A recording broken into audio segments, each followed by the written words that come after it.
1956లో British మాజీ governor Clement Attlee Indian పర్యటించినప్పుడు మన Bengal governor ఒక ఇంపార్టెంట్ క్వశ్చన్ అడిగాడు. ఆ క్వశ్చన్ ఏంటంటే 1942 తర్వాత ఇండియాలో పెద్దగా ఉద్యమాలు ఏమీ రాలేవు, క్విట్ ఇండియా ఉద్యమం కూడా పెద్దగా ప్రభావం చూపలేకపోయింది.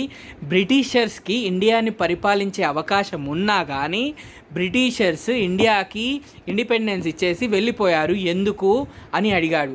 అప్పుడు క్లెమెంట్ యాట్లీ ఏం చెప్పాడంటే, the role played by the Netaji's army was paramount, being granted India independence while non violence movement dismissed as minimal అని చెప్పాడు. సో ఇదొక్క స్టేట్మెంట్ చాలు నేతాజీ సుభాష్ చంద్రబోస్ ఇండియా ఇండిపెండెన్స్కి ఎంతగానో కంట్రిబ్యూట్ చేశాడు. సో మనం ఈరోజు తెలుసుకుందాం టెక్స్ట్ బుక్లో నేతాజీ సుభాష్ చంద్రబోస్ గురించి తెలియంది ఈ వీడియోలో మనం తెలుసుకుందాం. నేతాజీ సుభాష్ చంద్రబోస్ 1897లో పుట్టాడు. అతను పుట్టినప్పుడు ఇండియా పరిస్థితి మహాదారుణంగా ఉంది. ఎలా ఉందంటే చిత్రవదకు గురి చేస్తున్నారు Britishers ఇండియన్స్ని.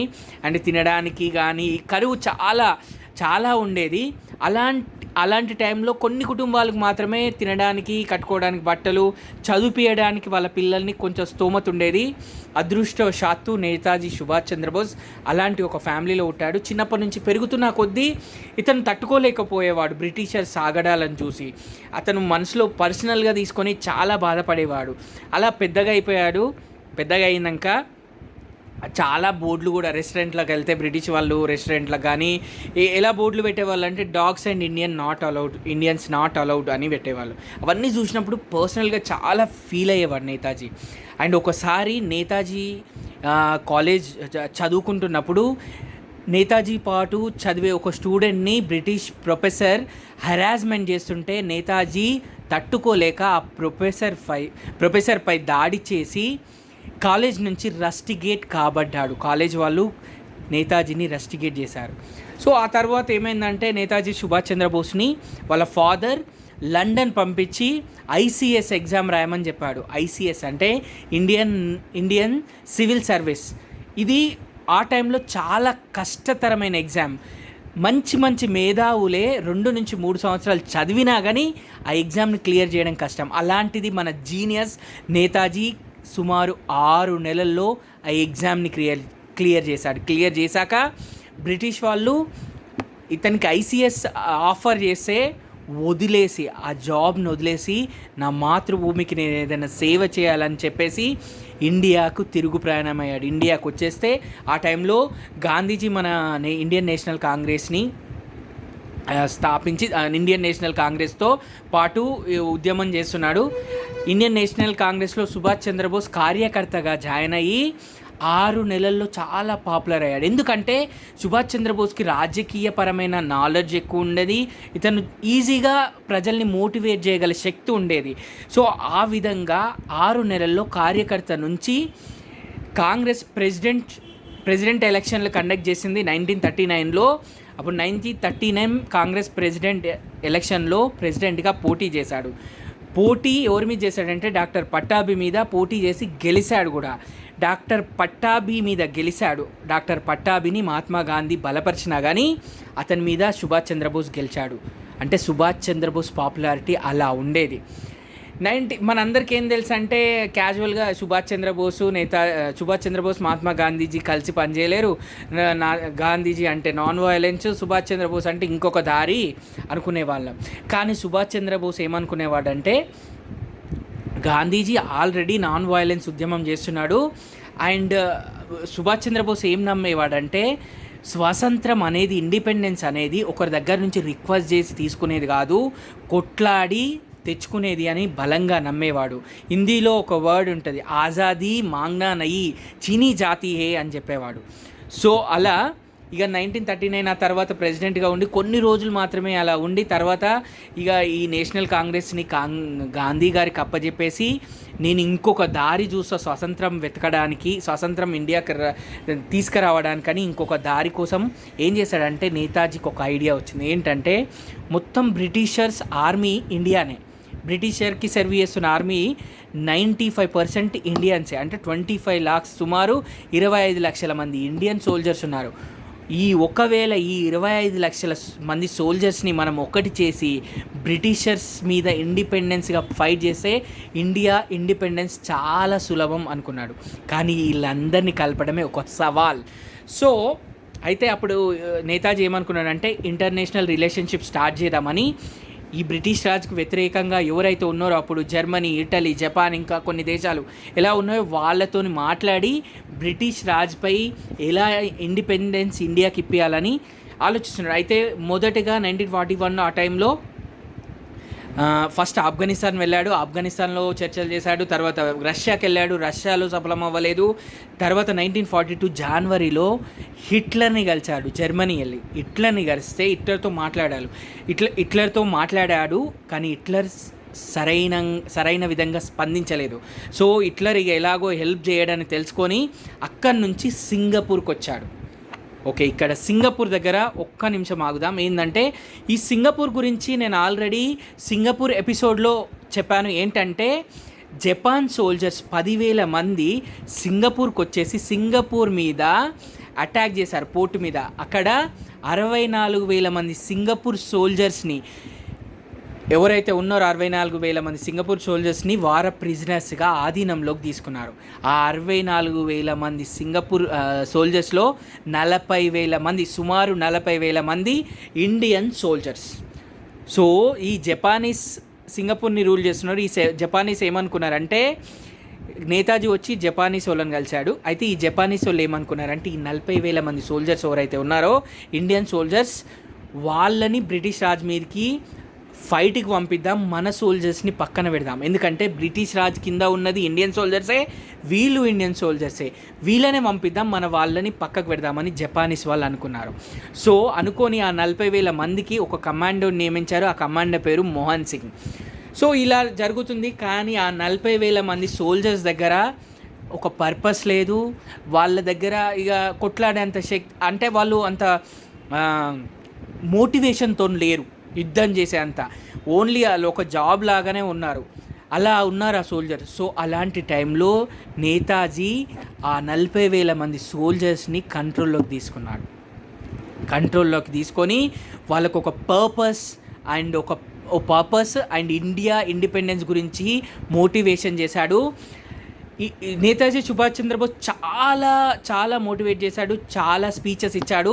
One of the iconic speech అక్కడే డెలివరీ చేశాడు. మనకి వేల సార్లు, లక్షల సార్లు ఎంతోమంది మేధావుల నోటి నుంచి అలాంటి వర్డ్స్ వచ్చాయి. ఏంటి ఆ వర్డ్స్ అంటే, మీరు నాకు ప్రాణం ఇవ్వండి, నేను మీకు స్వతంత్రం తెస్తాను అనే వర్డ్స్ అక్కడనే డెలివరీ చేశాడు. ఆ నేతాజీ స్పీచెస్ వల్ల మళ్ళీ ఈ 40,000 మంది సోల్జర్స్ ట్రాక్లోకి వచ్చారు, బ్రిటిష్ రాజ్ మీద యుద్ధం చేయడానికి రెడీ అయిపోయారు.